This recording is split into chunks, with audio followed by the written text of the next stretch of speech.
Good evening, you're now with me, Lorenzo Isaac, for TVS Nightline. Here are the headlines for tonight.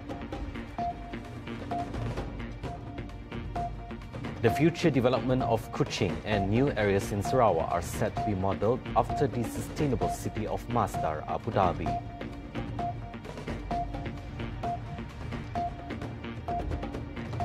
Graduates and members of University Malaysia Sarawak UNIMAS seen as vital key contributors to the development of Sarawak.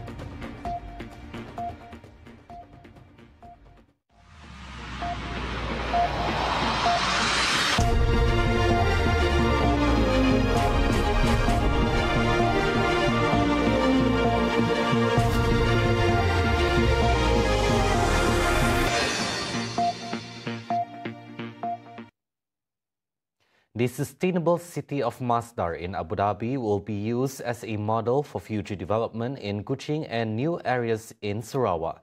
Premier Sarawak, Dato' Peninggi Tan Sri Abang Johari Tun Openg, highlighted the initiative as a key model for sustainable development, incorporating cutting-edge technology.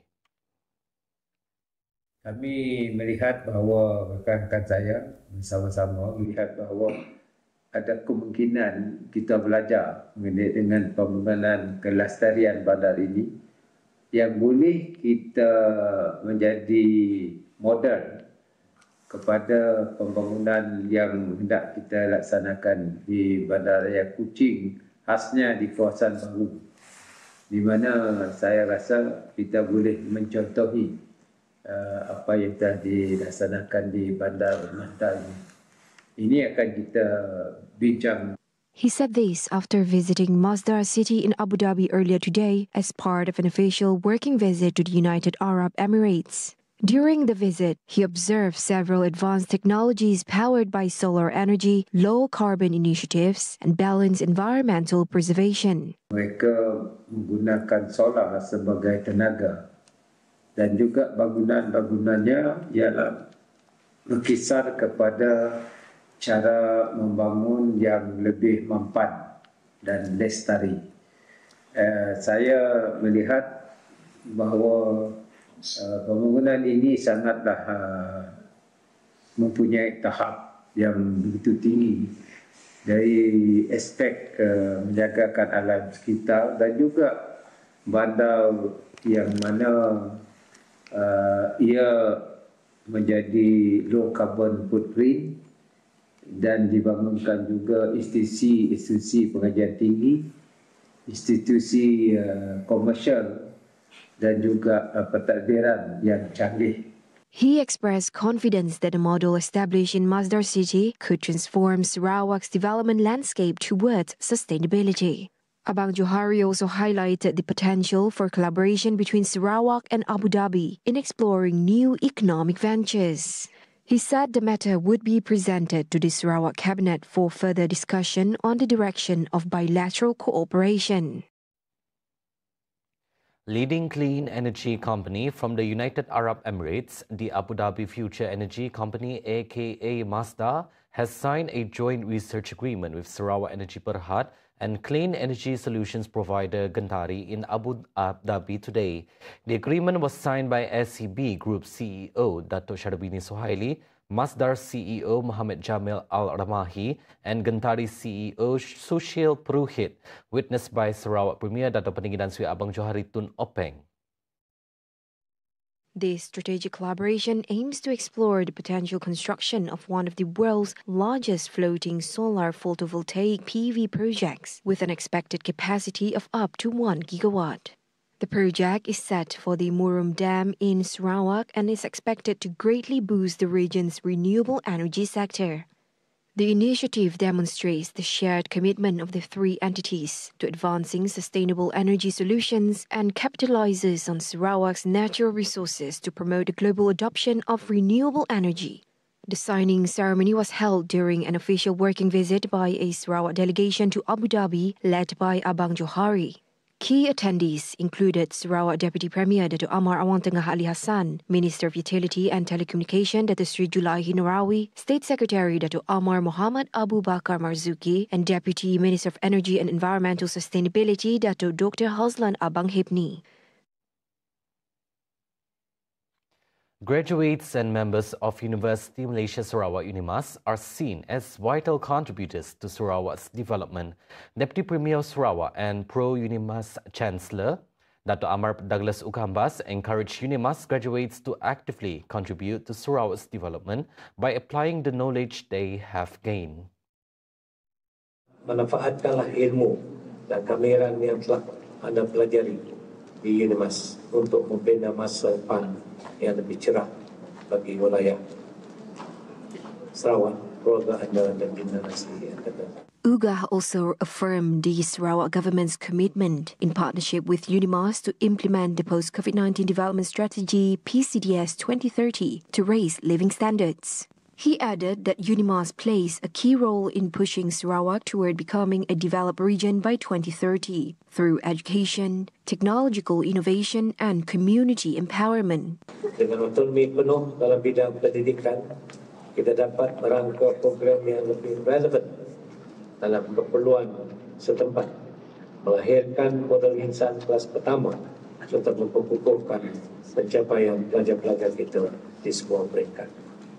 Dalam hal ini, peranan UNIMAS adalah kritikal dan saya amat menghargai komitmen universiti ini dalam menyediakan program-program pengajian yang berdaya saing untuk semua lapisan masyarakat, termasuk mereka yang kurang penasihat.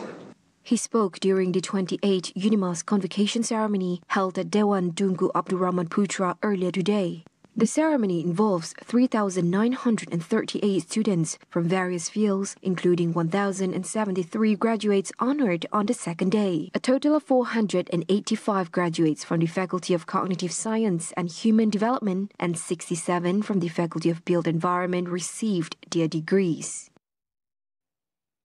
Among the hundreds of young graduates at UNIMAS 28 convocation, 76-year-old retiree Ernest Chai Oi Kun stood out as a source of inspiration.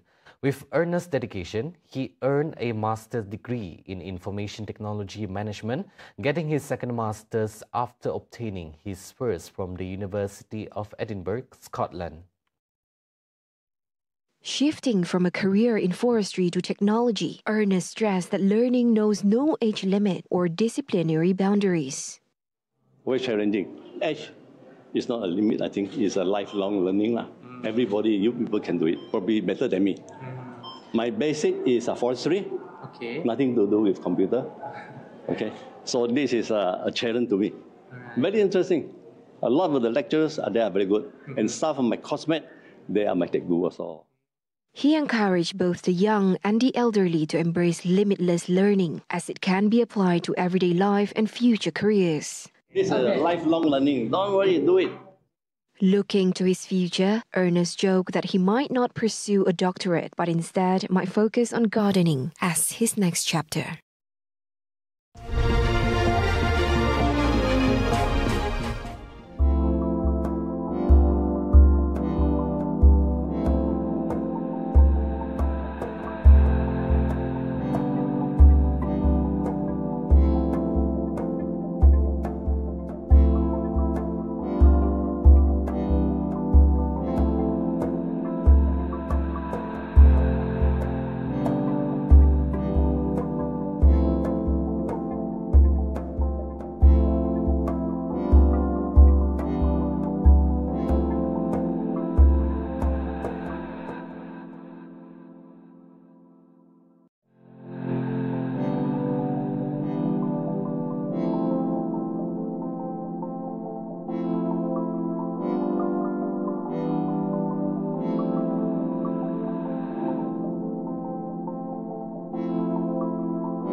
On to world news.